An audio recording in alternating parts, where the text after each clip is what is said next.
को powered by Techno. Nandu Gorule साहेबांचा नंदू म्हणायचे. साहेबांचं 85 ते 95 पर्यंत साहेबांचं पत्रावर मी सांभाळत होतो. केवळ पत्र लिहित नव्हतो तर साहेबांचे संदेश किंवा काही वेळेला साहेबांच्या मुलाखती देखील मी दिलेत. ते भाग्य मला लाभलेलं आहे. आणि साहेब तेवढे असायचेच, यांचं मार्गदर्शन आम्हाला असायचंच. तांबे हॉस्पिटलमध्ये साहेब ॲडमिट असताना त्यांना आंघोळ घालणं, त्यांना भरवणं, त्यांचे पाय चेपणं, हे सगळं मला करायला मिळालं. कुठल्या जन्मीचं माझं पुण्य होतं मला माहीत नाही. पण आज तुम्ही सगळे आलेले आहात. माझा एक प्रश्न असा आहे ठाणेकरांना, किंबहुना संपूर्ण महाराष्ट्राला, जे आनंद आश्रमात हजेरी लावून गेलेले आहेत,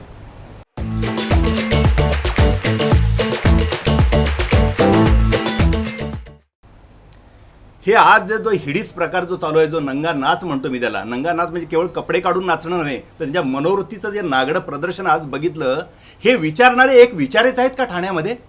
की आणि कोणाच्या डोक्यात हा विचार आला? सगळेच वश झालात का त्यांना पैशाला?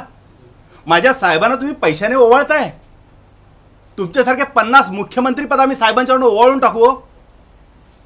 एक आदर्श वस्तुपाठ प्रत्येक सणांचा, हिंदू सणांचा, मराठी सणांचा आदर्श वस्तुपाठ म्हणजे ठाण्यातल्या आनंद दिघेच्या आनंद दिघे कार्यालयामध्ये बघितलं जायचं. आमच्या आश्रमाकडे, टेमी नाक्याकडे पाहिलं जायचं. त्याचं आचरण, त्याचं अनुकरण इतर महाराष्ट्रभर व्हायचं, देशभर व्हायचं. देशातली माणसं तिथे यायची. आणि आज तुम्ही सांगताय साहेबांनी ही परंपरा पाडली. साहेबांच्या नावावर काय काय खपवता? एवढा पैसा तुमचा मोठा झाला की माझ्या साहेबांना तुम्ही विकत घ्याल. एक उदाहरण देतो तुम्हाला. विठ्ठल गबाजी कापूसकर नावाचे एक बिल्डर होते, जे एक अक्षरशः मराठी उद्योजक, त्याने आत्महत्या तरी केली असती किंवा तो दुबईला पळून गेले असते. अशा माणसाला साहेबांनी वाचवलं, एका मराठी उद्योजकाला. आता याच्याबद्दल कृतज्ञता म्हणून साहेबांना काय द्यायचं? त्यांच्यासोबत माझा भाऊ होता, तो त्याचा मित्र. ते म्हणाला, काय साहेबांना तर काय द्यायचं नाही बाबा, ही डेअरिंग करू नको. तर म्हणाला, काहीतरी मला द्यायचंय. एवढा मोठा सोन्याचा पेंट त्यांनी दुबईवरून आणला. साहेब समोर बसले, ते मी साक्षीदार आहे, कारण मी अहोरात्र त्या साहेब ऑफिसमध्ये असायचो साहेबांच्याकडे.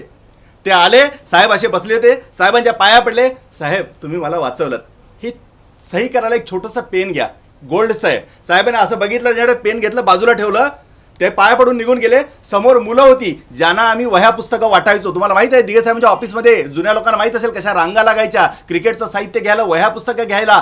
त्यातल्या एका मुलाला त्याने असं बोलावून घेतलं, सरळ पेन उचलून त्याच्या हातात देऊन टाकला, गोल्डचा पेन. इतका निर्मोही भीष्म होता तो. त्या माणसाला कसलं आकर्षण, कसला मोह होता. त्यांच्यासमोर तुम्ही पैसे उधळता.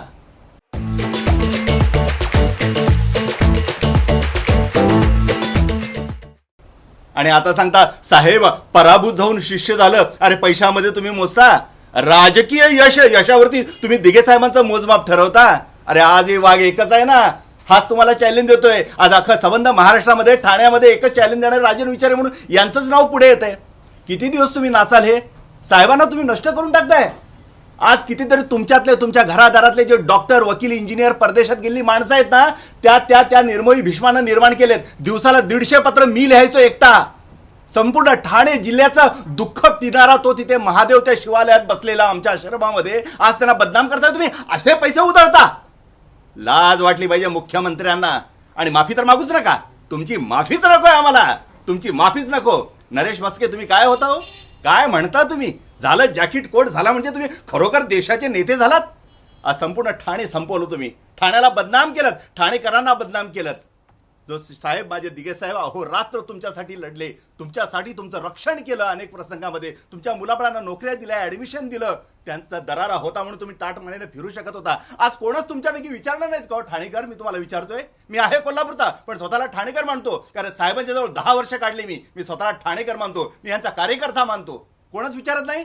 जुने कार्यकर्ते मित्रांनो, स्वतःचे व्यवसाय सांभाळायला यांचा वरद असतं. आणि भिवून तुम्हाला दिघे साहेबांनी निर्माण केलं, ते तुमचे गुरु होते. आज सगळ्यांनी बाहेर पडा. आपल्या आनंद आश्रमाचं पावित्र्य नष्ट झालेलं आहे. ते आठवतं का? बाहेरून जाताना 2-3 हजार लोक रोज पायाला हात लावायला यायची. रिक्षातनं लोक असे करायचे, इन्स्पेक्टर गाडीतून असं करायचं त्या आश्रमाला. आज काय करून ठेवलंय तुम्ही पैशाच्या जोरावरती त्या आश्रमाचं? हे पावित्र्य जर तुम्हाला खंत असेल, बाकी राजकारण जाऊ दे. तुम्ही राजकीय नीती, तुमची काय नीती असेल, राजकीय तुमची ध्येय धोरणं, मतं असतील, त्याबद्दल मला बोलायचं नाही. पण आमच्या साहेबांना का तुम्ही बदनाम करताय? साहेबांच्या आनंद आश्रमाचं पावित्र्य नष्ट झाला. एक माझ्यासारखा शिवसैनिक खपून घेणार नाही, एवढं लक्षात ठेवा. आता सोबत किती येत आहेत ते आगामी काळ ठरवेल. को पावर्ड बाय टेक्नो.